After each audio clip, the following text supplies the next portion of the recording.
Welcome, everybody. We are back doing some scouting games for the Kings League. R3 is looking to choose his loyal subjects, and we're about to do a little bit of overview. This is Cash Money Morty on the microphone, joined here by Test Die the Prod God, doing some camera angles, twisting some knobs for us tonight. And I'm joined here by Moozy Clan. Moozy, how in the world are you, friendo? Doing pretty good. Long time no see, Mort. I'm glad to be here with you, doing some scouting games, Kings League. I like the shirt. Feel like we're on similar wavelengths today. You like that? You like that? Feel pretty good out here. It's nice. It's good. Yeah. Feels But good out here. heck yeah. But no, all in all, feeling pretty good about everything happening tonight, and I'm expecting to see another great game coming out from our contestants here. Trying to get noticed by the captains on the Kings lead. And if I'm gonna point out some names to you right away, I mean, I saw Incercio as well as its Reiku and Poseidon kind of putting it down last night. So I'm expecting big things from them today. Big things indeed. So we did mention that this is about prospects. This is not your average comp game. This is about 10 players, 5 versus 5, and they're looking to showcase their skills for the almighty R3, looking to choose some of his draft players going into the season. So how does that affect your mental as a player, Muzi? How are you affected by the fact that, hey, I'm not looking to take this W with my team. I'm just looking to showcase my own skills. Yeah, I mean, I think you highlighted it perfectly there. It's not about like winning or losing at this point. Like winning looks good, but what you really want to do is just show off what you're capable of and what you can do. And seeing that Sobek, that first pick there, that's a god that can really show like what you can do with like team fights. You can get a big pluck. You have the follow up execute for your carries who may not be able to get those last hits. It's a good god that could either be going to foolhardy in solo, but potentially Inspector Wolf could be whipping that out in the support. But if I know anything about Inspector Wolf, we saw them playing a Baron support last time and a Baron mid. So we know they prefer that Baron pick. And that's a Baron pick's a huge one for sure. You want to have the Baron at your disposal, but Sobek's another really good one. I mean, we saw this first picked or banned pretty much the entire land event for the Founders series most recently. There is a reason that this god is getting picked on and on and on again. And we're going to see it here yet again tonight, that strength that you can bring to the table as a support, assuming that Inspector Wolf is going to be taking that Sobek. But we also have seen a little bit of solo play from Sobek as well. The solo back coming around every now and then. And I can't help but wonder, how do you counter that Sobek? How, if you're a member of Chaos Team, what am I picking? What am I prioritizing to not let Sobek absolutely run this prospect game? So when I think of ways to like try to play against or into a Sobek, the first few things that I think about is I just want to get the jump on the Croc before the Croc gets the jump on me. So I'm thinking characters that are willing to get plucked or willing to dive in, because if Sobek's trying to use pluck to start fights and you just skip that entirely and say, actually, I'm going to start the fight by jumping on you first. Now Sobek has to use pluck to get you off of them. It resets the fight, or the rest of your team can just re-engage. Odin Cage, I feel, could be very useful here, but something to note about Sobek ult is that the crocodile can slip underneath that cage and kind of get out in a way. So there is some counterplay involved there, but basically just having a team that can dive on your other team, the team with the Sobek, and just say, well, you got to deal with me right now. What are you going to do about it, man? That is a good way to go about it. You want to prioritize getting Sobek out of the fight. That's worth mentioning that his passive Protector Surge. Oh, that's not the name of it. Okay, we'll skip over that. That would have been nice if I would have got it right. Okay, I it's was been a rooting while. It's for my you. first cast of the month here. You don't get those prots immediately in a fight. You have to gain those prots over time. So if you can capitalize on a Sobek who does not have his passive built up, then that's an easy W in the books for sure. That's a good point there, Moose. How about a little high five there? Give me a little high five here, Moose. Yeah. Oh, wait. Yeah. No. Nailed it. There, that was good. That was, if you, and I knew that was gonna happen. I don't know if you saw, but I twitched my arm over here, wondering which arm am I gonna be using to pull this one off. I had that one There. thought out ahead of time, and Yeah, I we got I gave it a little twist there. I don't know if you saw that. I messed it up twice, man. God damn it. That's, I mean, it's all right. It's all right. We'll We're we'll back. scratch It's that been one. a bit. So Chaos side Paz, taking can their we sweet take time that to off? find a counter pick here. I mean, Yeah, we're going to be spending all night looking for a counter pick to get rid of this Sobek. I mean, I thought we hit it on the nail there with that point. Thus the high five, but it, it gives us time to figure out how to do this high five trick. yeah, we can try Wait it for them again. to We've lock got in. time. If you want to another one, Once more feel. All right, here we go. all Three, right. 2, 1, pa. All right, yeah. Do you know it's all in the elbow in real life? If you're looking at somebody, you want to high five them, you want to watch the elbow, and then if you watch the elbow, it's going to connect every time. Like this Jing Wei and this Umoja are connecting for the chaos side. Picks here. That's the dual lane locked down. And I see Jing Wei and Umoja, and I'm thinking safety. I'm thinking sustain. Jing Mhm, Wei is such a great pick, not because she does a lot of damage, she does, but because she's so safe. She can just fly away. She can ult away. She can farm incredibly efficiently because she just gets a passive in and out, and Yamoja really helps her do that. mhm. That's smart. I mean, these are two guys. You are absolutely right. Connect 100%. I like that Jing Wei is able to dash out of the Yamoja whirlpool. Let's say that she goes through, and then Jing Wei can dash from there, getting a farther dash out of that. So they kind of work in sync from there. And Yamoja provides that alternative of, oh, do we want to go on the offense? Do I want to keep spamming my one to put out damage? Jing Wei follows up with a couple charge bolts, or do we go on the safe side? Do I utilize my dash? Emoji utilizes the basic attack healing and everything else. But to answer that in the dual lane, we just have the Sir Nunos locked in, followed by the Fenrir. And man, we are firing off these picks and bans here right after that. We got a There, full 5 over here on order side. yeah, there's so much the double chalk pick. No way. Oh, Uh, the double shot. it's crazy. But I'm looking at these team comps and I see a lot of kill potential on order side. Between Sobek and Odin Cage, you have a great setup. You have Fenrir Ragnarok as well, and that's going to force Chaos side to use their Talisman of Purification, so their CCs, their ultimates that they have to try to get their CC immunity, and Mhm, the follow up there comes from Poseidon Kraken and Cernunos the Wild Hunt, because if you're so busy using your talismans correctly to try to avoid these big CCs that, Sobek and Fenrir bring, now you're getting smacked in the face with these carry big ultimates. So the order teamfight side is absolutely ridiculous. But on the mhm, other hand, you are staring down the chaos team comp of classic Chalk, Loki, Hakate, Yamonja, Jingwei. These are characters that are so safe, they have so much sustain, and with great positioning, characters like Hakate can pop off. Notably, its Reiku on this Hakate is absolutely devastating. This is a player that knows how to use the open the gates very efficiently and effectively, and they're so critical in a team fight. And giving Fish this Loki pick, someone who I feel is one of the best junglers in the game, it's going to be hard for Order to even get a foothold, even with their ridiculously strong comp. oh, wait no longer. We are about to dive into the game right here, right now. Let's go ahead and jump right on into the action. Blue So Skadoo, we jump. can too. Woo!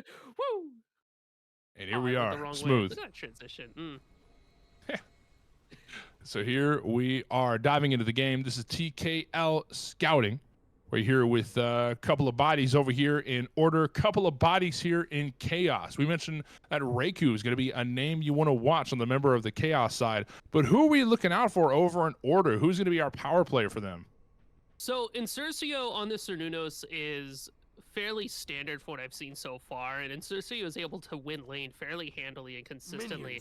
They did fairly well the last two games that they were playing, so I imagine that they're going to see a lot of success in this dual lane. And plus Poseidon with this Odin jungle, that's a player that likes to get really aggressive, likes to take fights almost wherever they can. And on a character like Odin, I like that because you have Odin Cage to really just level the playing field, keep people trapped in there. I mean, Loki, Hakate, Yamoja, they don't have great ways to get out and away from that Odin Cage. And they've only got the one shell belonging to Reiku on that Hakate there.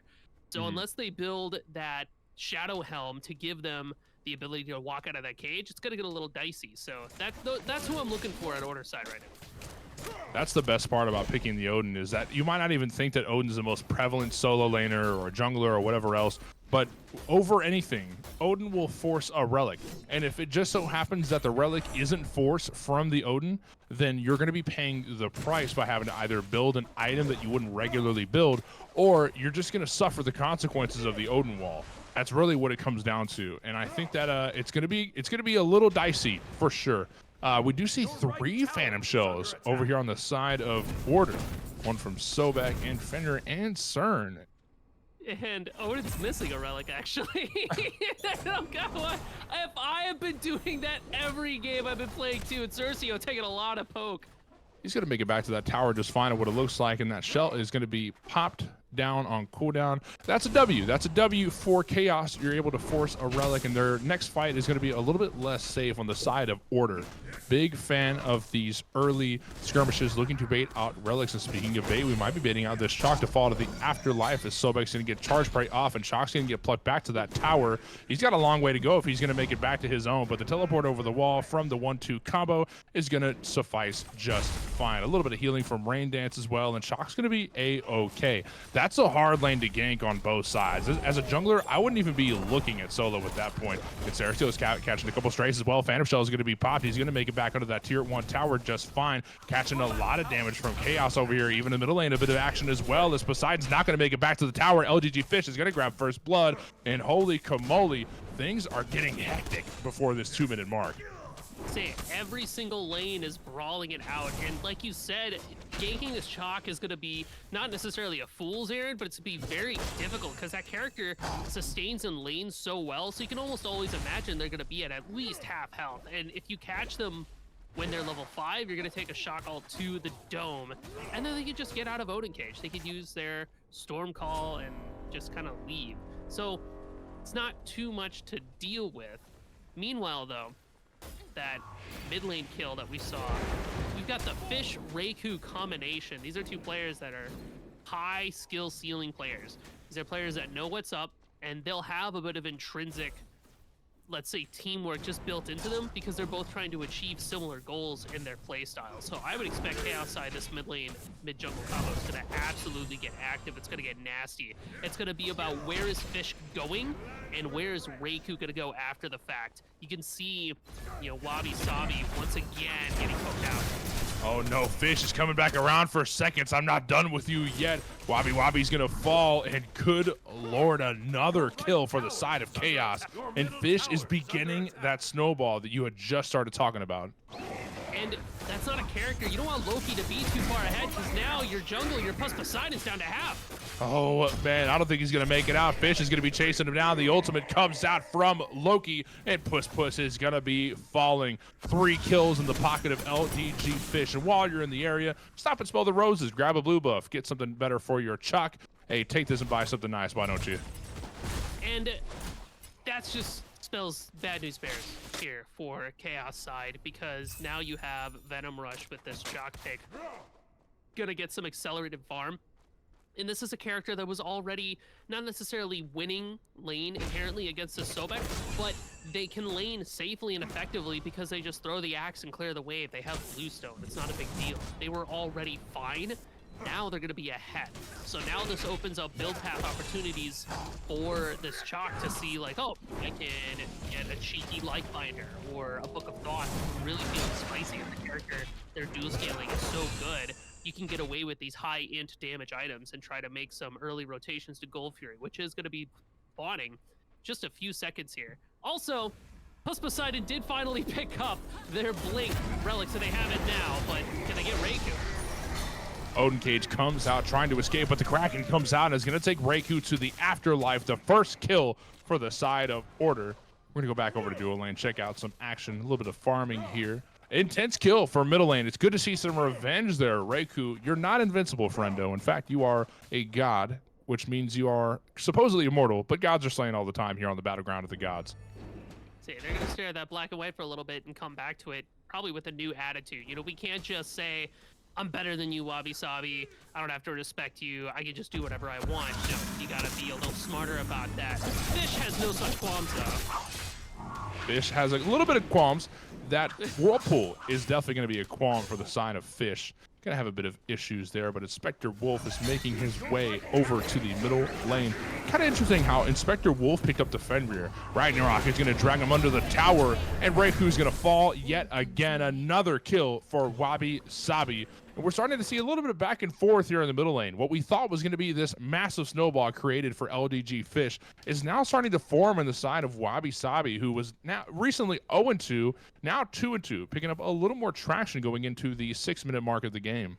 And that's going to be the level 5 difference there for Inspector Wolf. Now that Order side has their abilities, their ultimate abilities available, and there are no Talisman of Purifications or beads available for Chaos side, this is the prime moment for Order side to look for fights with your Ragnarok. But Insurcio is going to take a lot of damage. Phantom Shell used. Oh no, the Wild Hunt comes out, but Jing Wei is going to ult at the last second. Going to be diving under the tower. Are you going to be able to grab Inserio before you fall? But the tower is going to block some of those basics. And Inserio is going to grab the kill. Oh man, you tried, but you just didn't pull it off. And it is what it is. These things do happen. Not every play is going to work out perfect, but you have to realize that there are consequences to your actions, and another death has hit your stat line because of so. Loki's trying to play a bit aggressive here. Going to put a lot of damage off on Odin, and the ult comes out before you're able to make it out of the cage. LGD Fish says, I'm not trapped here with you, you're trapped with me. Making his way over to the solo lane, Flurry Strikes is gonna grab another kill, and Full Heart he falls. That's 5 kills for the hands of LDG Fish, who is absolutely popping off here in the early parts of the game. If I'm a captain scouting right now, I'm looking right at Fish, and I'm thinking to myself, that's my jungler. That's my jungler right there. I gotta pick that guy up. On a rampage at only 7 minutes in the game. That's nearly a kill a minute at this point for LDG Fish. And they put out so much damage. They've got that Jotun's Wrath online. So after that Odin kill, they basically had all their cooldowns ready to just go and sweep up that kill onto the Sobek after the fact. Even though Order has a lot of tools available to pick fights, like you can see Inspector Wolf, a little bit of a cheeky dive into that jungle there. He's not taking too much damage, but he's making me a little nervous. That's a lot of people howling around that wolf. Somebody help him out. And you're catching a lot of action there. Inspector Wolf is going to fall. The Kraken trying to save his life, but swimming in those waters are going to be easy peasy. Got a little bit of floaties here, and no problem. So they're going to be backing off after grabbing that easy kill on Inspector Wolf, who happened to overstep just a little bit. But Yamoja might be doing the same thing. The stun comes out, followed by the Poseidon damage and the crack of dawn showing on the face of Yamoja. Good lord. Cersei is catching a bit of damage as well. Jing Wei is going to be chasing him down. Sunbeam Bow comes out, followed by the Wild Hunt. Jing Wei follows up with the ult yet again, and it's good to have that counter in pocket. Anything you can do, I can do better. You want to throw some CC onto me? I've got some CC immunity to follow that up. But she might be checked out here by the Odin, looking to hit that stun, and the stun connects, but are you going to be able to get enough damage off? The ult is down. There's no Phantom Shell, and Jing Wei is locked in place here. Horn Charge comes out, but she's going to grab a kill before she falls. Is she going to be able to grab a double kill out of this? Poseidon looking to hit a stun, and he's going to make it happen.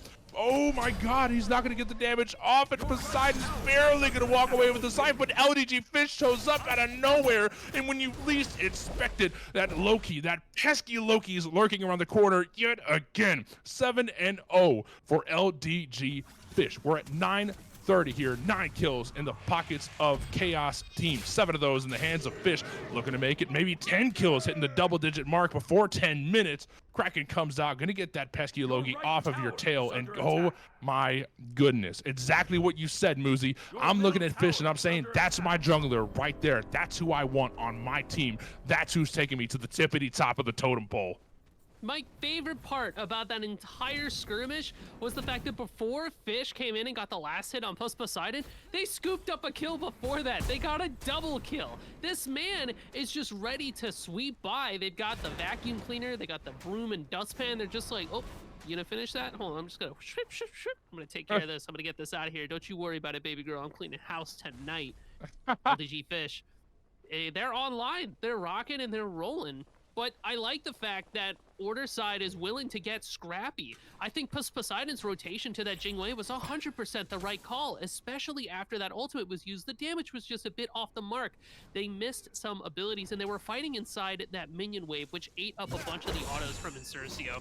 And unfortunately, not being able to end that fight sooner meant that Fish had that moment of, I'm just gonna clean it. I'm just gonna take care of this. It's not gonna be a big deal. Meanwhile, in the solo lane though, Foolhardy and Venom Rush, a 3-level lead for this Chalk, who has Brawlers. That's how safe they're feeling. They're picking up damage items right after their Glad Shield. Means that they're ready for the healing that Yamoja or not Yamoja, but the Sobek has. It's just gonna be bad news bears. Fenrir is gonna scoop up Yamoja though. Ragnarok picks up the Yamoja, still doing just fine on health. If anything, Inspector Wolf needs to be watching out for over the wall. Look at LDG Fish looking to grab a kill, and he's Reiku from all the way downtown, barely catching the tail end of that second right there. Holy, oh my God. Look at Hekate go, and just as you said, Muzi, you spoke it into existence. That Reiku is a name that you need to be watching, and right now, Reiku and LDG Fish are running this scouting game. Oh, Kraken here. Odin's gonna jump in. Fish, bit of danger. Odin after him. Oh, the Odin cage comes out, and LGG Fish is stuck. Easy pickings for Poseidon. You overstep just a little bit, just like this. And Cercio, who might be paying the price for walking up. The Wild Hunt comes out. Yamoja Wall comes out as well, looking to get some potential damage off. And look at the Jingwei diving deep. Gonna grab a kill on Cercio with Inspector Wolf in the backline. Gonna grab a kill of his own, an eye for an eye. Looking to set up a stun here. If that's a stun, then you're gonna get an easy kill. Brutalize comes out. Fenrir is gonna get some good damage off, and Wabi Sabi is going to get the final nail in the coffin. That is a W of a team fight for Order team. They're going to be going for an easy Gold Fury afterwards. Way to follow up with that objective. That's a good call. I don't know who made that call, but take notes, R3. Whoever made that call, they're making the right moves. When you get these kills, you need to follow up with objectives, and that's the perfect way to go about things. But Muzi, tell me, how do you retaliate? How do you come back from this if you're a member of Chaos? I think the game plan is the same, honestly. I'm gonna let Fish and Reiku run house until we find bigger objectives to take. And it's interesting because they won that fight initially. They were grouped up for that Gold Fury. They were the ones that pulled it. That's what started that fight on that left side. Fish, gonna take a look at this Naga. Wolfslow might be the target. Uh-oh, Ragnarok gonna take a big bite out of Fish, who's gonna grab a kill regardless. Order team's still gonna grab that Naga. It looks like they might be grabbing a couple kills. Might have overstepped there. Oh, the Odin cage comes out. I am terrified of Fish. I cannot blame you. If I'm Odin, I'm 100% putting that wall down any day of the week, because that Loki is an absolute threat. And I'm not gonna dare try and oppose him. And they're so far ahead. They've got a solid level on them, but what's really going to start mattering is the gold and the items. They've got Jotuns and Hydras online, so they got the Loki 1 combo followed up with the auto attack and auto canceling. And if I know anything about Fish at this point, is that I 100% believe they are a proficient enough player to have consistent auto cancels. Open the gates a little bit off the mark. Chaos side is looking for a fight. Inspector Wolf too, but looks like it's going to be a quick back off. But that's the gumption from Order's side. Even though you're facing down behemoths like Fish and Reiku, it's going to keep you fighting. It's going to keep you on it. And it looks like Telvash will win that 1v1. What can Order find in response? This could be nice. A little tower dive here over in the solo lane. Blink out. Loki ult busted. That's good. That's real good. You got the ult away from the Loki. And it's going to make his job a lot harder, at least for the next minute or so. So it's good to bait that one out. Meanwhile, you see Jingwei getting a little bit of easy farm over here. But what's the game plan going forward for Order team? They've got a good team fight in. They got a Gold Fury under their belts. And how do they get up in gold and kills and everything else? Honestly, I think at this point we're just grouping up. We're going for towers. We're going to use Ragnarok, try to find this Chalk. That's a good way to start a fight, or at least give yourself a chance to get that tower. But that's a big Chalk. I don't know.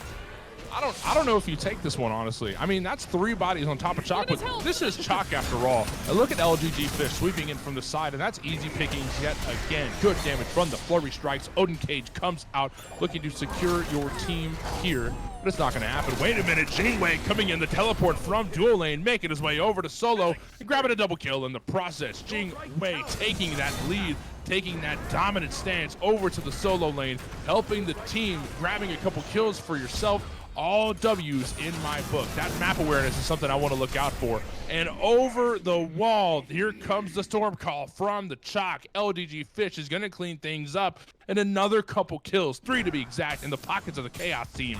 And that snowball is developing. That is something that, at the beginning of the game, it's enough to maybe, you know, put a dent in the car. Now we're looking at obliterating a neighborhood. I mean, this snowball is getting huge, and I need to be wary if I'm a member of Order Team, because Chaos have a fire giant in pocket. Going down, Fender in the area, but not going to be what they need as Chaos Side picks up that FG.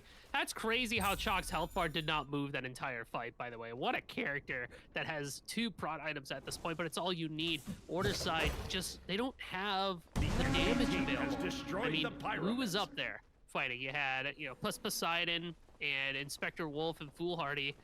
You're relying on your Poseidon to do a lot of the damage there, but Chalk's already has that Genji start online. It's not going to happen. Now, they're staring down a Chaos Side FG in the hands of players like LDG Fish and Reiku, who have been kind of killing it. But also a name we haven't been talking about too much, but I really want to highlight here, Calvish in this dual lane, this Jingwei player that we're seeing right now.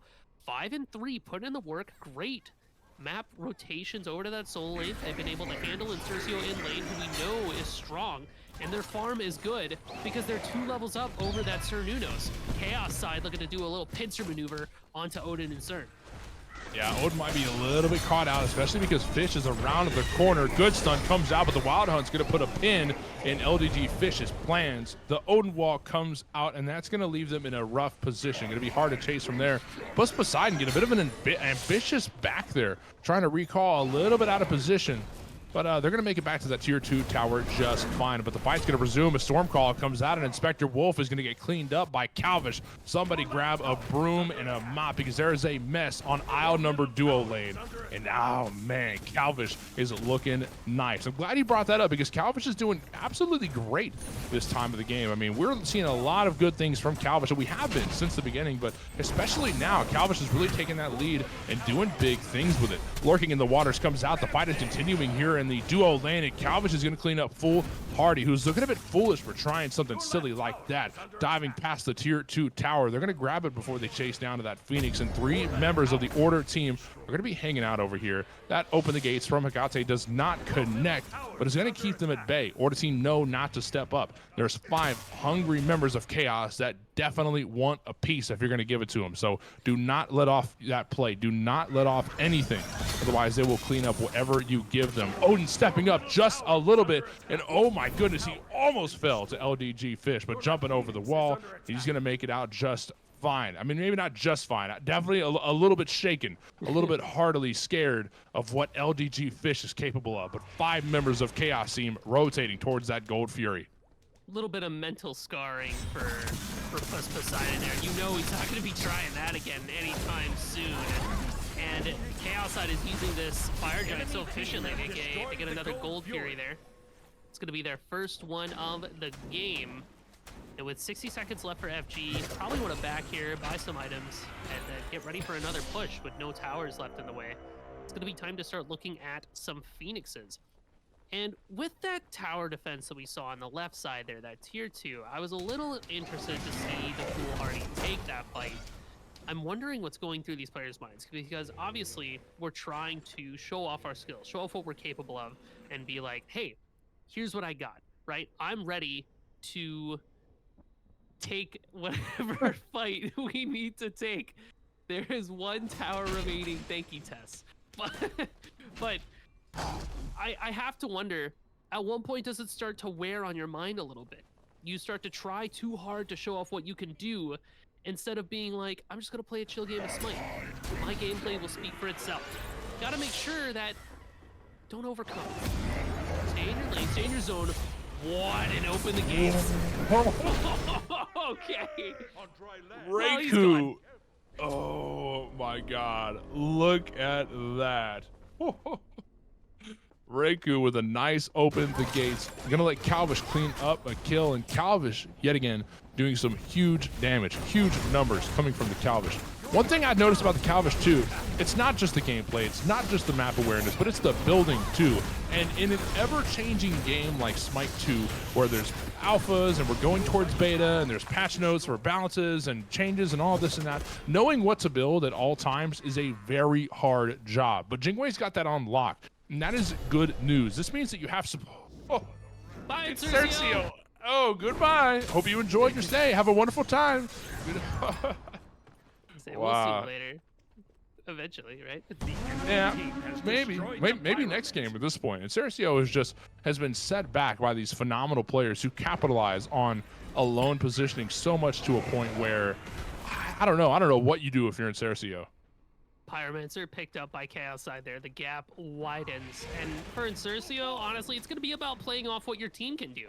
We have great characters to dictate the pace of a team fight. The trouble is now, though, is that we're at such a deficit in terms of experience, in terms of gold, where the solo laner is 5 levels ahead. So trying to rely on the Sobek to get some good plucks and make it out alive is going to be a little tricky. Fire Giant started up by the Chaos side here. And you can see Venom Rush holding back 2 of the players of Order side at their Phoenix. But what can the rest do to try to quell the fires of Chaos? There's a lot of steal potential here. They dropped the Fire Giant completely, saying, hey, let's back these guys off here a little bit before we resume, before we get back. And everybody except LDG Fish on the Chaos side is moving over. Uh-oh, here comes the Kraken, followed up by the Ragnarok, looking to hold some people in place, and the fight's getting started. But Order team, they just don't have any damage here. I didn't see a huge engage. I didn't see a lot of damage being put out, and that was just easy scraps for Chaos. I mean, it felt like a reaction, if anything. You don't want to be caught off guard like that, and they absolutely were caught off guard by that fight. And look, even here, caught off guard by LDG Fish, lurking in the shadows, invisible, and you don't know what's going on, but barely making it back to that Phoenix potentially. Vanish comes out, a bit of a movement speed boost, followed by the flurry strikes. That's going to be an easy kill for LDG Fish, and he's almost looking for another, but it's Cercio's back, baby. I thought that he was going to be gone until next game, but here he is. He is back alive, better than ever, catching LDG Fish slipping and tripping, and you are not able to handle the slippery slope of Incercio. And in the backdrop of that, FG picked up by Chaos side. They're going to start up this mid lane Phoenix push. 4 members of Order available. It's going to be that classic 4v4, but without Fish on the field, they may have a chance for a fight. They're going to let that Phoenix go right away. I don't hate that choice, but maybe to compensate for that, we put a little bit more of a fight here. But oh my goodness, Puss Poseidon takes so much damage. Reiku on this Akati, kind of a menace. Yeah, definitely a menace indeed. That's the best way to put it. I don't know what else. Inspector Wolf diving in deep. Not sure what you're looking for there. Uh-oh, open the gates, comes out. That's going to be easy cleanup from Reiko and Calvish. They are absolutely running this game. Talk about a curb stomp. I mean, this is almost hard to look. This is almost hard to look at. This is hard to watch. Jingwei ult comes out, looking to dive deep on Wabi Sabi.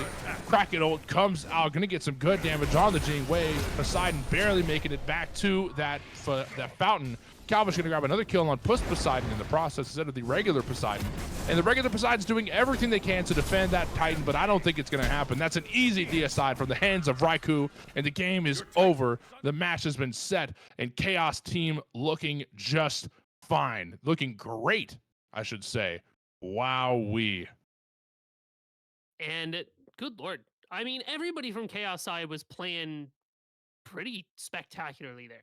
We put a lot of focus on Fish, Reiku, Calvish. The players are going to have their name show up when people die more often than not because they're big damage characters. But we can't forget about, you know, uh, Sad Dolph and the solo laner Venom Rush as well.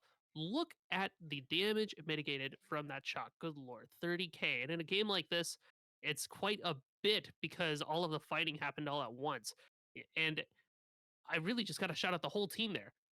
These are all players that I'm looking at picking up. Everybody Yeah. here did their job. Now, on the side of Order, it's not all that bad, right? You just got to come back to the game a little bit more focused and think about, what could I be doing differently? What fights should I have taken or should not have taken? right? If I'm foolhardy, I'm thinking about that left side engagement. I'm not an anime protagonist. I have to think a little bit about it's not just me versus the whole team, it's my team versus their team. How do I play off what they can do? What can I do for plucks? Inspector Wolf had some great ganks in the beginning of the game. How do we translate that to more effective fights in the mid to late game as we start to scale away? You know, you're a support, you're not going to have that damage. You're relying on Ragnarok more than anything. Wabi Sabi, how do I not get picked? And how do I make sure that I am aware of monsters like LDG fish in this jungle? So that's just what I'm thinking about when I see these games. They're just scouting games. You don't have to get stressed about it, but take this as a learning experience and see what we can do next time. You know, if I'm a coach, I'm a captain, I'm thinking, how do I make these players even better? All good thoughts. All good thoughts for sure. Everybody did their job. That's a big thing. Now, one thing I want to throw this out there. Just let it sit. You know, while we're on the topic of discussions and performance and everything else, Mm, this was a team, Chaos team. They got 20 kills over their opponents. They went absolutely nuts in this game, right? They had mm, the same amount of gold furies as Order for a long, long time.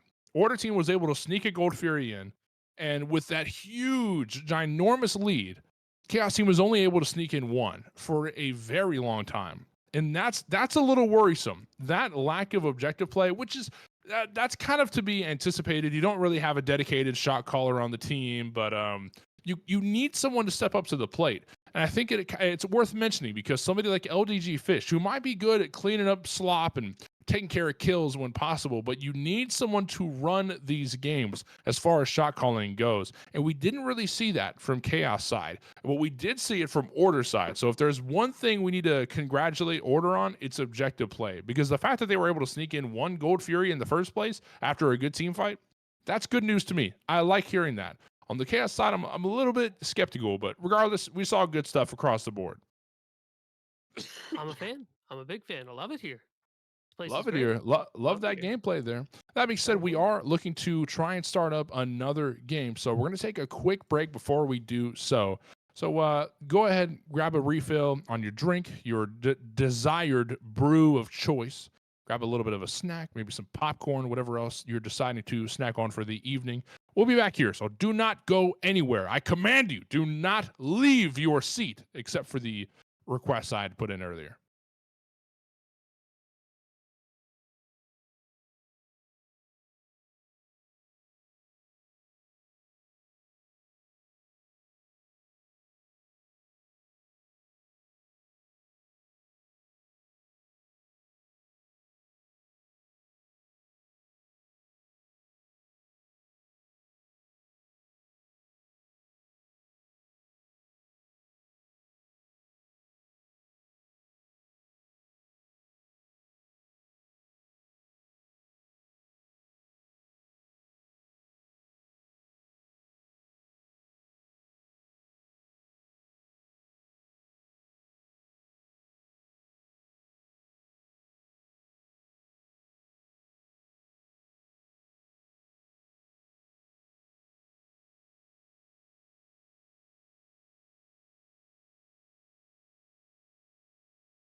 And we are back. Game 2 of the TKL prospects for Amaterasu's presence organization. We're looking to see some more prospects. 5 versus 5 on the field tonight. This is Cash Money Morty on the mic, joined here by Test Die the Prod God, turning some cameras and twisting some knobs for us this evening. And I'm joined here by Muzi Clan. A bit of Eminem casting for your head top. How y'all doing tonight? Feeling pretty good. I'm out here. We're living. Saw a good game one from Chaos side, but it's going to be a little bit of a shuffle for the players on the teams. A little bit of a switch around we see here. Foolhardy moving towards Chaos, joining Venom Rush and Reiku, as well is Wabi Sabi. Calvish going to be sticking around for them, which means that over on Order's side, Fish is going to be up against their old comrades, as well as we have Kiba and Leafy joining the fray for this game, subbing in for the two players that we lost. So a little bit of a shakeup, which I like. It means that we get more chances, more opportunities to see how these players play with new teammates and figuring out new situations of what am I going to do? We see it here as well for the roles that are swapping around. Calvish, who was that Jingwei we were singing praises about, is going to be in the solo lane this time around, up against Puss Poseidon, who is also in the solo lane, the jungler from last game. Mm-hmm. A little bit of shake around. That's good because you never know when your team is going to need to do a bit of swapping. Let's say that, oh, our carry can't make it into the game and there's a potential substitute, but they only play support. So we need to be able to move this person, move this person. It's good to have that universal knowledge, not just for the ability of what you can play as a player, but to you where you can teach your allies going forward throughout the season. So there's a lot to love about having players on your team that can do a little bit of both, a little bit of 3, maybe even 4 roles. So that's good. It's huge to see where some of these players can operate. There are some, however, a couple players here that are not moving. LDG Fish, the Loki on the Chaos side from last game, who developed a huge snowball in the very early parts of the game. And then it's Reiku, who did huge things as well over in the middle lane with Hikate. Great ults, good rotations, and good damage overall. If it ain't broke, don't fix it. I don't think there's a problem with that. Having one player play one role all the time, if they're an absolute monster in that role, there's no need to change. There's no need to try and fix anything. Just let yourself be that mid lane monster or that jungler menace that you are. For some players, it's about being able to hone in and focus on that one role, jack of all trades, master of none. Sometimes is better than a master of one. I want to highlight Wabi Sabi too. We talk about players who focus in and also the players that are able to switch around. Wabi Sabi now on the support. This is the fourth role that they've played for these scouting games so far. So while you're talking about players like, Fish and Reiku, who are very clearly very proficient masters of their role, looking at Wabi Sabi like, well, hey, I can pick Wabi Sabi up for my team and slap them anywhere. They're going to do, at the very least, all right. We saw them last game while they were on the losing team. You said it yourself in between games, Mort. Wabi Sabi had some great Krakens there. Mm-hmm. They were able to pull off some pretty solid alts, and that's what I want. I want a player that can just say, well, hey, toss me in mid, hand me Poseidon, I'll hit some Krakens. All right, sounds good to me. Put him in, coach. Take him off the bench. That's what it's about. And I just love seeing that. I love scouting games. This is a great time. I think we're both having. So I just love being here. Yamoja is going to be that first band, and Don't then speak on we're my just behalf gonna like that. we're just waiting for the other one to load in. Chaos side putting a lot of careful consideration into the possibilities out there. I mean, we could ban away Loki. If it's going to Fish, maybe we respect that, force him onto a different pick. We know Incercio loves Cernunos. There are a lot of target bans that can happen here because these players are playing characters that are high up on the tier list, so to speak, and big meta picks. Why not take them away? Why not? Why not? You can either force LDG Fish to play something else. They took away the Sobek. Okay, so that leaves the Loki open for the Fish. Interesting. Interesting. But I don't think we're going to see it first picked. And here's why. Unless Fish is at the top of the charts here, then we're probably going to see Loki first. But if it's anyone else, then we already know that he's gonna pop off with the Loki, but it's not about Fish popping off. It's about us as players. I, Puss Poseidon, am looking to make myself look better. And for the first time in a long time, I'm casting a game with Afro in it. Aphrodite first picked for the Order team. And now, why in the world are we seeing Afro first, Muzi?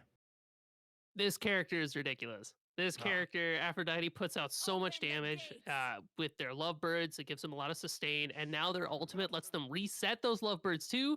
So you stun somebody, you lovebird them, you back them off, you ult, you lovebird them again, you staff of Mirrodin, you lovebird them again, and then they die. It's actually ridiculous the things that this character can do.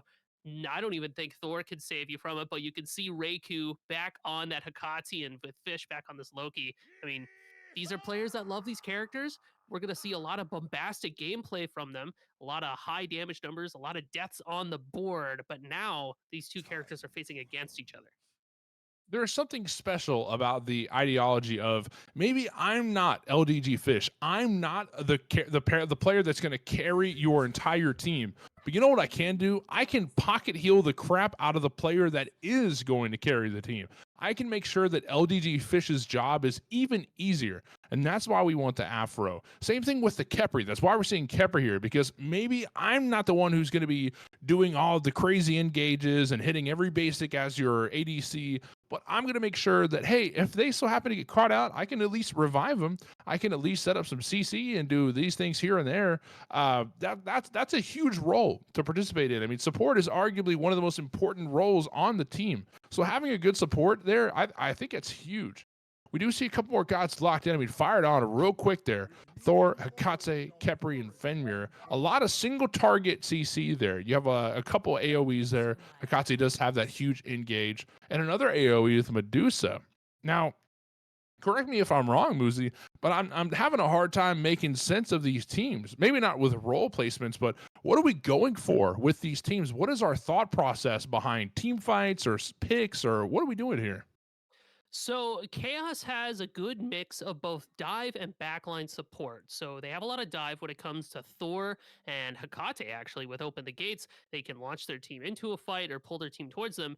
Thor ult goes in, disrupts them, and you have Fenrir to jump in and Ragnarok as well. You can follow Mhm. that up with big damage from Hekate and Medusa. You have Kepri in the back line to make sure that your Hekate and Medusa are able to get their damage off safely. And without too much trouble, you can ult the Thor, the Fenrir when they jump in. So it's a lot of give and take. It's simultaneously very proactive and reactive. Proactive in the sense that you're ready to start fights, and reactive in the sense that if somebody starts a fight with you before you're ready, you can Kepri ult, you can Medusa on top of yourself. You have options available. Order side has a lot of sustain and a lot of maneuverability between Aphrodite and Amaterasu. Cernunnos and Loki carry a lot of kill potential together, and we cannot forget the Kraken that lies inside Poseidon. It's going to look like Loki ulting somebody, followed up by a Poseidon Kraken. There's a lot of single target damage available for them. And then if the fight goes poorly, just Aphrodite Amaterasu, heal up, get out, walk away. It's not a big deal. Not a big deal. If you say it's not a big deal, then I'll take your word for it. I mean, it's there's a lot of options here. Are we going to play safe? Do we recognize the threat that is LDG Fish? Do we look to wait for team fighting phase so we can single out that Loki and then move from there? On the order side of things, they have a phenomenal team fight. I think you hit it right on the mark. A lot of sustain, a lot of healing. So anti heal is going to be a huge part of the kits for Chaos Team. We need to get that Ruinous Ankh online, especially if you're that Kepri. Even a Fenrir or a Thor. I mean, I think it's going to be Fenrir solo is what I'm looking at, but even then it could be a Thor solo. Even with that new aspect, pretty soon we're going to be seeing Kepri solo. I mean, there's just so much variety of Smite 2, and just like it's like So you talked freaking about pumped. with the there's so much to love about not just these players rotating in everywhere and filling out different roles, but the gods that they can play. I mean, each of these players are going to have different mains going over here. We're going to have a Kepri solo main here in about a month. We're going to have a Fenrir support. We've already seen Fenrir support mains. We're going to have another one coming up. I mean, even more. coming around pretty soon. So seeing where these gods are going to be rotating around, it's going to make the game all that much more fun. Huge fan of what we're about to see here. Alrighty, we're ready to rock. We're ready to roll. We've got the pieces in their places, the players ready to play in theory. And I agree. I mean, and now that we've got this shuffle up going on here, I'm really excited to see what these players are going to be capable of with these picks. You know, order side, I feel like does have a lot of danger. You said it. Like, can we isolate this Loki? Can we make sure that we're responding appropriately to the threat of LGD Fish? If you're playing a character like Fenrir, maybe the play is just to Ragnarok them on cooldown. Just pick up Loki. Go grab him. Go get Fish. Fetch. Get that man. Take his money. He owes you $300 from a betting incident from the year 2016 and hasn't paid it yet. That's 8 years, going on 9. It is December, right? Get him. Or just Thor alt on cooldown. Try to figure something out there. And then, take him out of the game. But you have to remember you're still playing against characters, the players like Incercio, who is so consistent with Cernunnos. Just because they went 2-5 last game doesn't mean that they won't find a chance to just clean it up in this one. Go ahead and dive right in there. Let's take a look at the game. Mosey, that situation was a little specific. Do you have any betting problems you need to discuss with us? Do I need to get you into a hotline or anything? I will say recently, my friend Keep made an me eye use a out for me, join link okay? code to try to get extra money in this gambling website. So I did gamble like $10 recently. If it doesn't pan out, I have to go down a few states to like go get him. So it's not a confession, but I will find him. Dude, I'll spot you the money if it's that Minions have serious. There's no way you're going to be acting that out of pocket over a little short amount of cash. You're talking to Cash Money Morty here. You need a little bit of favors with some green. I mean, I got you, big dog.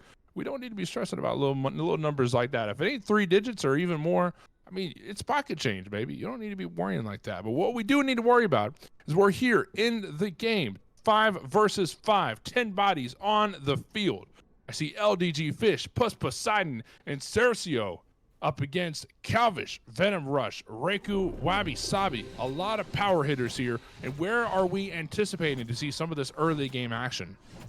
Early game action, we're definitely staring at Fish, or we're going to take a look at Venom Rush. These junglers are going to dictate the pace of the game more likely than not. Puss Poseidon did remember their relic this time around, so we can hope to see some more from them. And we were talking about figuring out who's going where for Chaos side. It's going to be that Thor solo up against Amaterasu. And Thor solo's okay, right? You're able to get damage with Bluestone.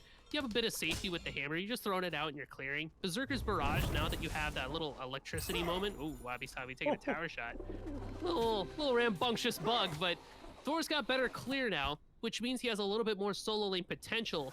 But it's going to be interesting to see how he builds. Is he going to lean more towards tank or damage? Because a tank Thor is going to be an alt bot more than anything, because they're not going to be able to finish off the kills by themselves. Fish looking for a kill in this mid lane. Very low health bodies already. I mean, Kepri took a little bit of damage diving into that tower, missing a abduct, and it is what it is. Suffering a lot of damage in the middle lane as well. Even Puss Poseidon catching a couple strays in that Thor solo is doing some good numbers, some good damage. But look, here's LDG Fish looking to run it back, saying, hey, I did it game 1. I can do it in game 2. No issues here, no problems. Chasing down this Fenrir who is low on health and even lower on mana. But is he going to make it out? He's absolutely going to make it to that tier 2 tower and going to be running it back. Look who's very low on health is this Cernunnos. Kepri as well. Kepri might have played it off a little too aggressively, overstepping there. But with 50 health in pocket, Kepri's going to make it back to that tower. Going to be not just fine. I'm maybe a little bit stressed out. I'm a little worried at what's happening here. I'm very, very worried that a stray Bramble Blast will melt my health bar and take me back to the fountain. But regardless, we're going to stick it out. You got to get XP somewhere, and this is the place to be. So sticking around for now. But we've seen a lot of early aggression already from the Medusa, charging forward and getting good damage off. Afro is definitely throwing some good lovebirds out as well. I don't even know where to keep my attention at. Where am I keeping my eyes at right now, Moozy? I mean, this solo lane's getting pretty bombastic, and you're right to call it out. How much damage is happening in that dual lane? Foolhardy is going to get that first blood acid spray. Yeah, right all over them. It's gonna be Leafy the first to fall. Queen Perfuma. And, you know, Kepri taking all that poke. You have to remember he does have the Hell Shield and Cercio getting jumped on by Fenrir. Oh no! Oh, Ooh. knocking him away, and Cercio is barely going to make it out. But LGG Fish is here to stay, getting some good damage off on Fenrir in the process. He's going to turn it back around. LGG Fish, they think that he's left. Instead, he's actually just going to circle around the backside, looking for a kill yet again. You're playing very aggressively, considering you don't even have the ultimate yet. A good body block there from the second, but Reiku is going to fall to the hands. Oh, sorry, it's Cercio. It's going to fall to the hands of Reiku. Brutalizing to get some good damage off. Duking it out for this red buff, and Venom Rush is going to make sure that he secures it. But Fish might have overstepped just a little bit. Good rotate from the Calvish, and that map awareness that we saw in game 1, it is back and showing good things in game 2. LDG Fish has been collapsed on and taken out like the peasant that he is, and there's 3 kills in the pockets of Chaos Team here at 4 minutes in. An explosive start here for Chaos. Everybody gets a piece of that pie between duo, mid, and solo. Unfortunately, you can't leave your mid laner alone with Reiku any longer than you really want to, and Cercio is going to get picked up there. And LTG Fish looking for a little bit too much in that jungle, overcommitting on to the Fenrir. Rather, yeah, onto the Fenrir, excuse me. Oh, Not no. gonna save her life. Petrify almost melting that health bar, but Kiba's going to make it out alive. Good Lovebird. Going to do a bit of healing here, but that leaves Cernunos all by himself. Horn Charge is going to get him out, and Fenrir, who's lurking in the shadows, just a tad too late to the party, but better late than never. He's going to jump over the wall. Ragnarok comes out, going to drag Afro to his team, and they're going to clean up the easy pickings. Brutalize comes out. Venom Rush melts down Kiba, and that's going to be another kill for the pockets of the Chaos Team, who are continuing this early game aggression. And Aperol was already used at the start of that fight to try to deal with that Medusa ult, so it leaves Fenrir wide open to the opportunity of, I'm gonna come in there and scoop you up. You are mine. Where are you going? I'm out to gate. Roof, roof, roof. You know what I'm saying? Fenrir's a monster. They're a dog, literal dog. So, and they've got no purifications on the side of order. Ooh, Puss beside it. Watch your health bar there, pal. Oh my goodness, regardless of the health bar on the offense, dazzling offense comes out. Speaking of offense, but Thor is going to whiff that ultimate. Oh my goodness, that hurts to see. I mean, you were anticipating a bit of a retreat there, but Amaterasu wanted all the smoke. I mean, roll him up and take care of him if that's what you want, but was not able to find any damage there. Foolhardy going to take out Queen Perfuma over in the duo side. Bit of a skirmish happening in the middle lane. There goes the Kraken, and there goes the health bar on Venom Rush. LDG Fish is going to grab his first kill of the match. A little bit later than what we saw last game, but still getting a couple kills in pocket. Maybe not a couple. That's going to be first one of the game for the Order team, as we're 6 minutes in. 5-1 Chaos to Order, and about 1,000 gold over their opposition. Chaos team are doing it good on the aggressive side of things, but how monumental is this lead, Boozy? Are they going to be running the game from here, or is there still a massive comeback chance from Order? So Order still has a chance to get back into the game by the simple fact that they do have Fish and Incercio on their team. These are solid players. Fish especially has a lot of play potential, and the fact that they're willing to take fights, and more often than not, they'll win them because they are a skillful player. So you have to keep that in mind when watching this Order side. When it comes to this Chaos side, though, really got to give the Foolhardy a shout out. You know, they had a little bit of a lackluster performance last game, but clearly it was because they were born to be this hunter role in the dual lane. They were meant to have this ADC type playstyle. They're 2-0 on Medusa right now against Leafy Queen Perfuma on the Cernunos. And we're seeing them position well, they're playing well, they're able to win, you know, any engagement that they're a part of so far. It's going to come to fruition if they decide to join team fights. And that's going to be the big thing to keep an eye on there. Plus Poseidon getting some damage off, but behind them is Kepri. Kepri looking to set up for his team. That's a good abduct, followed by the Brutalize, and Thor is jumping into the air. Ragnarok comes out and drags him away from the Thor. That's a little hard to see. I mean, you still get the kill regardless. It is what it is. Kraken comes out looking to defend their teammate.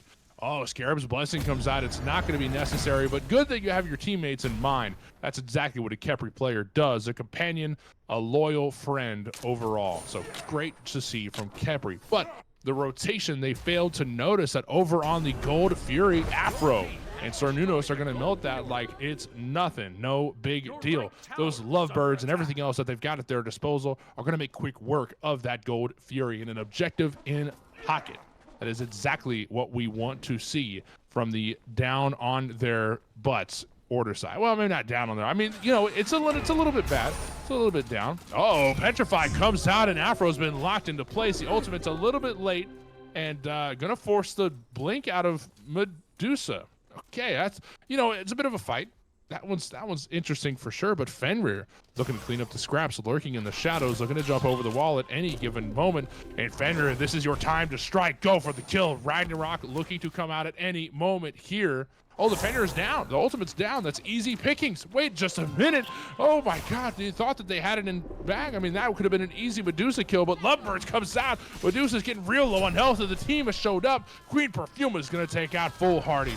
Maybe looking to grab another kill. Made it back to that tier 1 tower. Fenrir is going to be A-okay, and Kepri is going to make sure that they get back just fine. Wow, that's an interesting little skirmish there.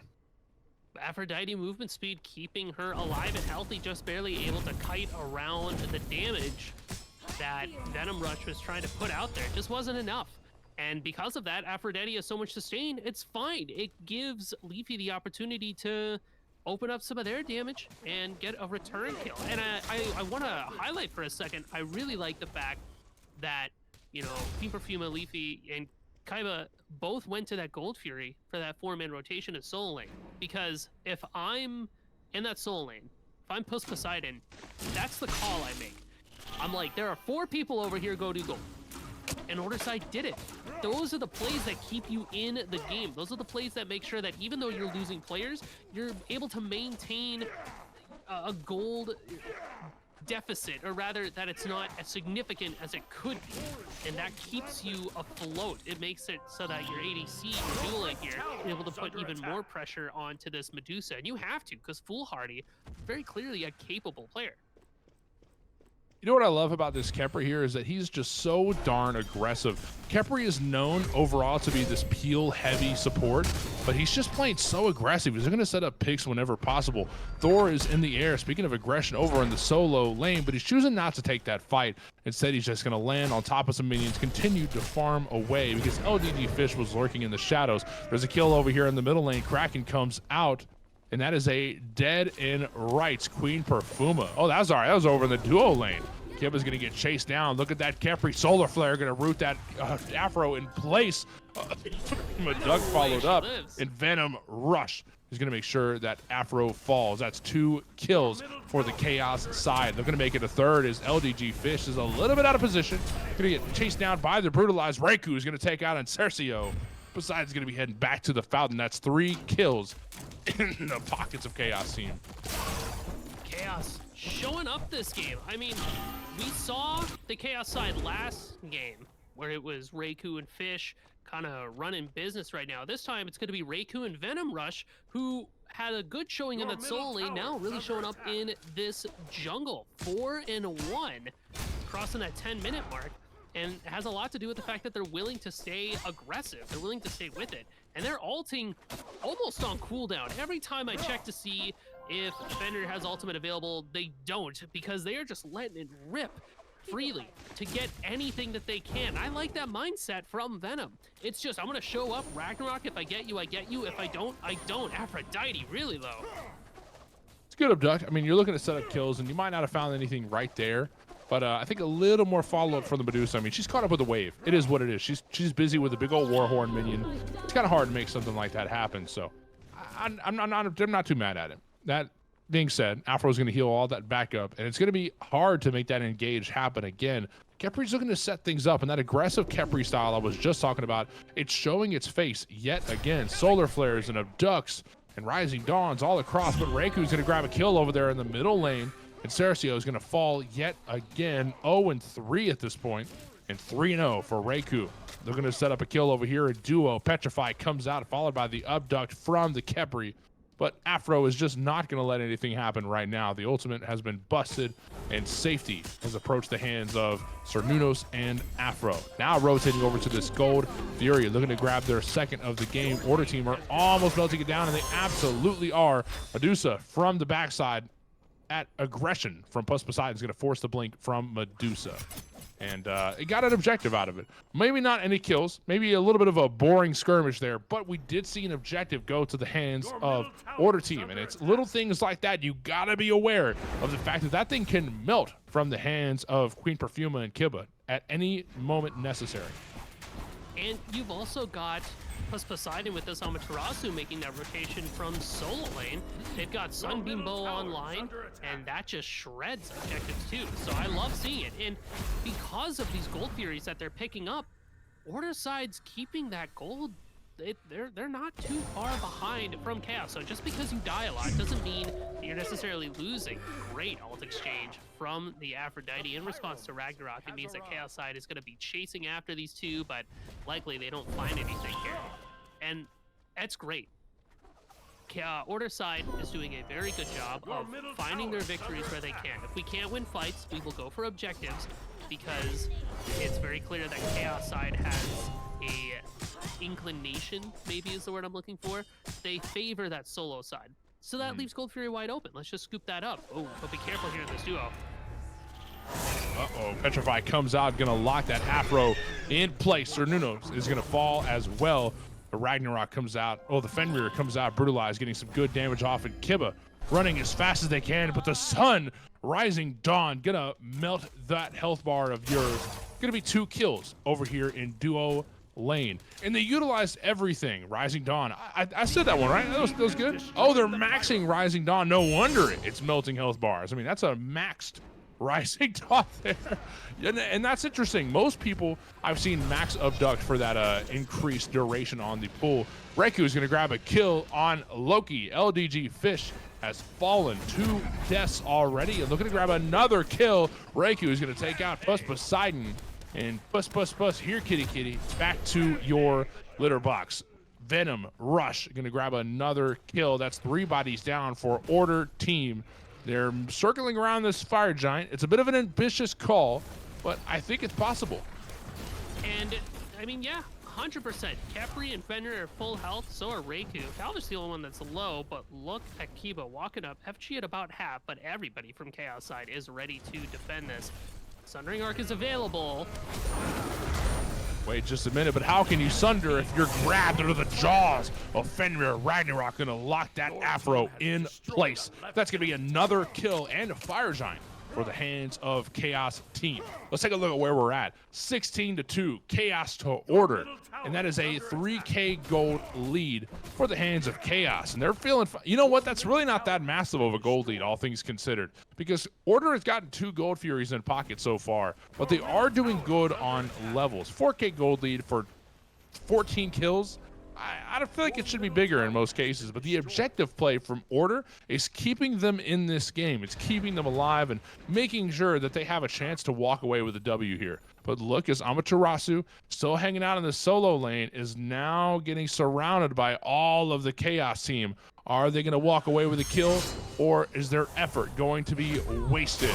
Oh, the dazzling offense comes out. Looking to lock down this Amaterasu, and she's swinging hard. She's swinging and doing everything that she can, but Solar Flare and Abduct are going to lock her in place, and Fenrir is going to clean up the scraps. Another kill for the pockets of Venom Rush.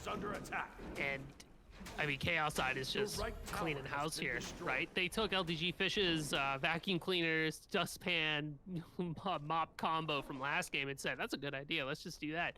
They're moving around as a unit with this FG, looking for whatever they can find. Open the gates. Gonna be just off the mark. The blink used from Insurcio. Good presence of mind there to keep themselves alive, but it does mean that Gold Fury more than likely gonna fall to Chaos side. They can't really contest it, Order side. They don't have a lot of opportunities here because the game's slipping away from them a bit. It means we need to start thinking about that back foot. What can we do for defensive options? And Order side does have defensive options available with their characters. You do have Poseidon and Cernunnos, which are great characters for holding line at Phoenixes or towers because of Whirlpool and Bramble Blast. You're able to throw damage out there that ticks away at the health bars of Chaos side. And when you have Fish on this Loki, you can take care of any stragglers that might be trying to make plays of like looping around, or they're just caught out alone, essentially, is what we're looking for. That's the win con for them. And when you have Amaterasu, just by virtue of standing next to your teammates, offering them buffs, it's very helpful. It's handy. And you can see Poseidon, they may not be ahead of their solo laner, but they're ahead enough that they feel comfortable taking fights. But Reiku making the rotation is going to be troublesome for them. Dazzling offense comes out. It is necessary to make sure that they land in safety. Ooh, nice glorious charge is going to get them out of the stun from Thor, but the wall has been busted out and the health bar almost disappeared on Queen Perfuma. Upduck comes out, gonna lock down that Amaterasu, but she's gonna make it back to that tier 2 tower. Lovebirds going every which way, trying to get some healing off for the team, but good damage off from the Thor. Looking to charge under that tier 2 tower, and it means nothing compared to the tanks on the side of Chaos. Oh man, the action has been busted out here. That's eye for an eye as Wabi Sabi is gonna fall in the process. Ragnarok comes out looking to grab this Poseidon and lock him in place, but the follow-up is not there. LDG Fish is going to make sure that Medusa falls. Another eye for an eye. That's 2 for 2 in this skirmish, but I don't think the action's over yet. Look at the aggressive pathing on the Fenrir. He's looking to get that Fenrir completely unexpected. Look at the damage from the Hekate. Brutalized comes out, but he's going to get locked down. Afro is going to grab another death. And oh my goodness, LDG Fish is on the run, gonna get stunned and jumping from downtown. Is the Fenrir. That's gonna be a deicide for the hands of the Chaos team. Party foul on Venom Rush, taking away the Penta from Reiku. Oh man, I mean, yeah, you'll win the game, but there's gonna be some conversations after this match for sure. I thought that Order side had that defense in the lock, but Reiku is just so far ahead, 9-0. The damage they can put out is just ridiculous. Mort said it perfectly, man. Health bars melted. Where did that Cernunnos go when the ability from Hekate came out from the sky there? It's too much to deal with, even with that Afro healing. And Fish was doing exactly what I wanted them to when they picked off that Medusa, able to circle her on the back, get that flanking maneuver. That's great. It started off so well. Now Order side needs to learn, okay, we're gonna back off of this, right? We're gonna take a couple steps back and regroup, because we held that tower. We definitely can't push after that, right? Even with a numbers advantage, they still have, Chaos side still has so much more gold and experience that you can't just jump in and expect to win. You have to play a little bit smarter. So repeat that fight, but just don't make that same mistake, and you're going to be sitting pretty. It shows that Order side has a chance to win this game. Firemancer at about half. Leafy, can they take it? Wild Hunt comes out, but look, oh no, that opened the gates, almost got Cernunnos out of place, but he's going to make it back to the team. They're going to put some priority on that Naga. Meanwhile, the Pyromancer falls, and Chaos team have another objective in pocket. 21 minutes in, 22-4, Chaos to Order, and 63,000 gold compared to a measly 54. So almost a 10k gold lead. They're doing good. They're doing great. They're surrounding. They're getting kills. They're getting towers. They're getting objectives. Finally getting some Gold Furies in hand. And now looking to grab another Fire Giant, the second one of the game, and who knows what they can do with this. But Reiku going off all by himself. Is he going to pay the price, or is he going to grab a couple kills? He's going to make it back to that tier 1. He's getting chased down a little bit, but LDG Fish is going to make sure that he pays for his actions. Everything has consequences, and moving off by yourself, LDG Fish does not like that, and I can't blame him. It's going to be an easy shutdown. And that is going to be the first death of the game for Reiku. Was previously 9-0-4. Got a little cocky, straight off by yourself, and you ended up paying the price. Oh, the good talisman comes out. That was almost an amazing stun from the Thor, and it did get out the talisman, so I so like that. Good resource for sure. Plus Poseidon low on health and even lower on mana, trying to get out of harm's way here, but his own talisman being busted out. Barely enough mana for a glorious charge, making his way to the other side of the jungle. And do they chase, or do they not care? Is he worth the effort? Dazzling offense comes out, utilizing the ultimate. Are you really going to be able to get out of this one? Glorious charge comes out as well.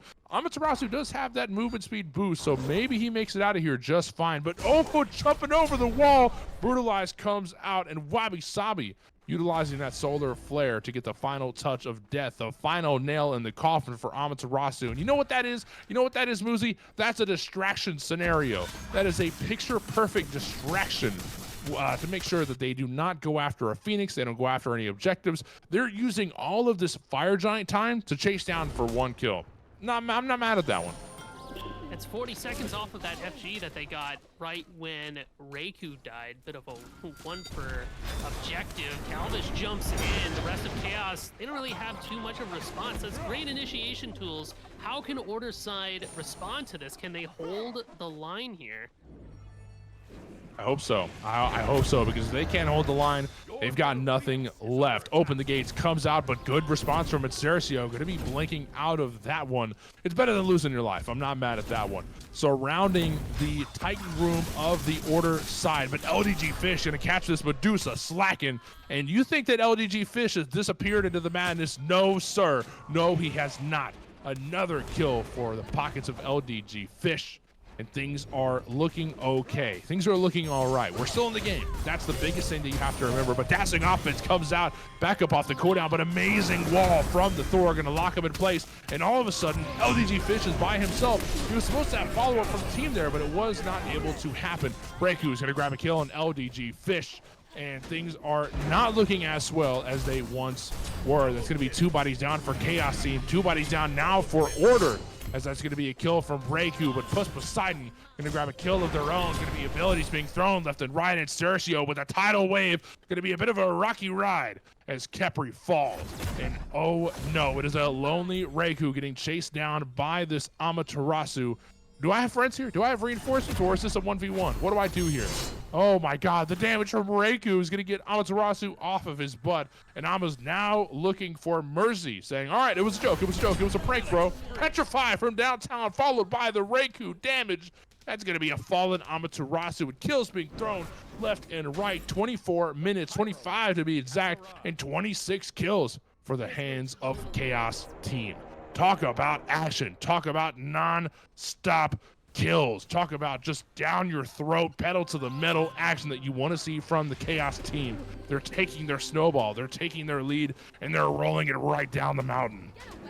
And what a great Thorwall from Calvish in that fight. It cut off Order side just long enough that they were able to put some damage on Fish, but Insercio showing up with that Poseidon Kraken, it was able to put down Chaos Team just enough so they can follow with some big damage. Pyromancer picked up. Venom Rush is going to get the credit for that last hit as Chaos side finds even more objective gold for their team. Man, Reiku on this Hekate is an absolute beast, and they do so much damage. They are deleting health bars away from our Order side players, and the scariest part is they're not even done building. They don't have 3k pot yet. They don't have all their items yet. They just get to do that. Gold here down to about half. Wabi Sabi is here. Reiku walking up. Wait a minute. Wait just a darn minute, grabbing them and holding them in place so Reiku can get easy pickings on the Cernunos, and the fight has started around the Gold Fury. Circus Hexstone has been busted out, trying to get to safety. That's a great whirlpool from the Poseidon, but Kiba's caught astray. Solar Flare followed by the Abduct is going to try and lock Kiba in place, but the Juke Shoes are on, trying to run for your life here, but Foolhardy's going to make sure that Kiba falls. That is 2 bodies down for Order Team. Things are not looking good for Order. LGG Fish is caught in the shadows, trying to get back to the team, but you've got 5 hungry members to deal with. How are you going to be able to handle this? Dazzling offense comes out, trying to lock down some team, waiting for LGG Fish to show up. Amazing ultimate, but the Solar's Cherub's Blessing comes out, going to save the life of Medusa, but LGG Fish isn't done there. Thorwall's going to make sure that he stayed in place, but LGG Fish is going to grab another kill, looking for a triple kill, chasing down the Thor. Calvish is running for his life, and the Scarab's Blessing. Oh, that Medusa is barely alive right now. That is so crazy. That is why you want a Kepri on your team to save the life of your team. And Medusa being alive right now almost single-handedly changed how that fight would have worked out. That would have been easy scraps for an LDG fish should there not be a Medusa waiting for you around the corner. But amazing objective play, amazing team fighting coming around here. Even though they lost a couple bodies in the process, I mean, that's a good thing that you see from Chaos Team. On the other hand, Order having a great defense, so much to a point that they're going after Fire Giant, but here comes Thor, lurking in the shadows, trying to jump over the wall, but he's not going to make it there in time. Another Fire Giant, but this time going to the hands of Order Team. Meanwhile, on the other side of the map, Chaos were able to grab a Gold Fury in the process, and now looking to run it down towards that Phoenix because everybody's still sitting over by that Fire Giant. As a matter of fact, LGG Fish hasn't left, and Calvish is just now realizing it, falling to the hands of LGG Fish. And there's a Fire Giant in hand for Order. How are they going to operate? Are they going to be able to defend this? I mean, no one's in the area. Ancient Gold Fury, the debuff is on that Phoenix, and Kepri is such a tanky character, they can handle a couple of shots from that. Order side is going to lose that left side Phoenix. They're going to respond by attempting to get this right side T2. Ragnarok is going to pick up Aphrodite, but with the ultimate, she's going to be just fine. And she does have a fair amount of cooldown build, so she'll have that ultimate back up in no time. But with this FG that Order side has, the scales are going to start to tilt in their favor. LGD Fish has been doing a great job isolating targets and eliminating them. And in that last fight, they would have been able to take out Calvish, but it was the Kepri passive health shield that just barely saved his life. Shoutouts to that big scarab beetle. Wabi Sabi is a player that has been playing different roles almost every single game that I've seen them now. And clearly, they are proficient in a player that you can slap them in the support lane and they're going to do great things. Kepri has been integral to the success of Chaos, but Fish is online now and putting out a lot of damage. We're ready to fight for this 2-2 in mid. For the first time in a long time, Order Team is on the offensive, but are they in the right here? Are they maybe overstepping with their buffs here, or are they correct in doing what they're doing right now? They're pushing it right to the Chaos Team for the first time in a very long time, but Thor's in the air, looking for a pick. Good blink from Queen Perfume, getting out of that landing from the Thor and blinking out of harm's way here, but the hammer from the butt end of that radius is going to make sure that Incercio falls. And now they're down a Kraken. They're down a Poseidon. Means that this team fight is going to be a hell of a lot easier for Chaos. Running down the opposition. Dazzling offense comes out, but the Ragnarok from Fenrir follows. Looking to get a nice, tasty bite of that Amaterasu, and Calvish is going to make sure that they fall to the afterlife. Chasing down the opposition. LGG Fish is going to be split pushing on the right side in the meantime. But the team is going to be falling, especially without LDG Fish. 3 bodies down for Order, and the whole entire Chaos team is pushing up against that mid lane Phoenix. But there is a Phoenix that has fallen over in solo, and I think they're going to be looking to end the game here. That Phoenix isn't going to mean anything if the game is over, Fish. They're running it right down to the Titan. Halfway down, 3/4 down. Damage is massive. Open the gates, comes out, and what could have been a base race just wasn't enough. LGG Fish could not fight up against all 5 members of the Chaos team. And that game is going to be wham, bam, thank you, ma'am, on to the next game. Wow, talk about a match. I mean, Chaos side had a great start and they were able to leverage it all the way through the course of the game, even though Order side was able to snag themselves a lot of objectives. The Gold Furies that they were able to get there kept them in the game long enough that it had to get to this point, and they were able to play around their defensive strategies well enough when they were grouping together and holding around towers, around those Phoenix plays, leveraging LGD Fish to focus on the carries, and then using the Kraken from Poseidon. They did it fairly well. It's not like that game had to end that way. It's just that we got a little too overzealous. We split up our powers a bit. I mean, LGD Fish pushing up in that right lane when maybe they would have been a little bit more useful in that mid lane means that Chaos side is able to just kind of run it down mid after them. I like the idea of a base race, but it's going to be one Loki and a stack of minions versus 4 or 5 players. So it's just not a trade you're going to end up winning. Really big shout out here to Venom Rush on this jungle. The damage that this Fenrir was putting out. And the crowd control with Ragnarok, I think, was integral to the success of Chaos. And we have to highlight, we have to talk about it. Reiku Hakate. Ban Hakate. If you're up against Reiku, they are not allowed to play it. I have seen every game with Reiku on this Hakate. They are getting progressively crazier and crazier, doing more ridiculous things. Their chillest game of Hakate I've seen so far was last game. And even last game, they were breaking even and making saucy plays. This game, they get a quadra, followed up by I believe a double not too long after that. They were integral to the damage that Chaos was putting out because they just threw it out on cooldown and it hit every single time. And anytime anybody tried to chase after Reiku, they just died. Not even Poseidon with this Amaterasu was able to chase her down. It's just too much. You have to get rid of Hakate for Reiku. I now here's where I'm wondering.